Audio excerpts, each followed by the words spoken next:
তো হ্যালো বন্ধুরা, welcome back to my channel. তো আজকে আমি কোনো আপডেট নিয়ে আসিনি, আমি শুধু আজকে একটা জাস্ট কোশ্চেন নিয়ে এসেছি। সেটাই তোমাদের কাছ থেকে আজকে উত্তর জানতে চাই যে এমন কোন প্রাণী রয়েছে যে জলে বাস করে কিন্তু কখনো জল পান করে না, ঠিক আছে? তো এই প্রশ্নের উত্তর আমি তোমাদেরকে আজ দিতে চলেছি। তো যারা যারা আমার চ্যানেল নতুন, চ্যানেলটা অবশ্যই সাবস্ক্রাইব করো। আমি তোমাদেরকে আর কি জব আপডেট সম্বন্ধে সবার আগে তথ্য নিয়ে আসি। তো উত্তরটা তোমরা সবাই আর কি জানো। তো যারা যারা জানো তারা অবশ্যই কমেন্ট করে জানিও যে উত্তরটা কী হবে। এছাড়াও আমি উত্তরটা বলে দিচ্ছি। তো উত্তরটা হবে ব্যাঙ, ঠিক আছে? উত্তরটা হবে ব্যাঙ। তোমাদের বলে দিচ্ছি কেন। কারণ ব্যাঙের জল পান করার পিছনে অবশ্য বিজ্ঞানসম্মত কারণ রয়েছে। সেই কারণটা হচ্ছে ব্যাঙের ত্বক আর্দ্র আর্দ্র মানে, ঠিক আছে?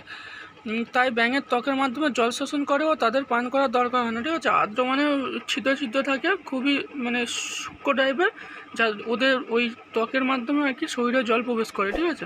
ওই জন্য ওদের আর জল পান করার দরকার হয় না মুখ দিয়ে। তো এটাই ওর বিজ্ঞানসম্মত কারণ। তো আজ ভিডিওটা এত অব্দি, আবার দেখা হচ্ছে নতুন কোনো ভিডিও নিয়ে।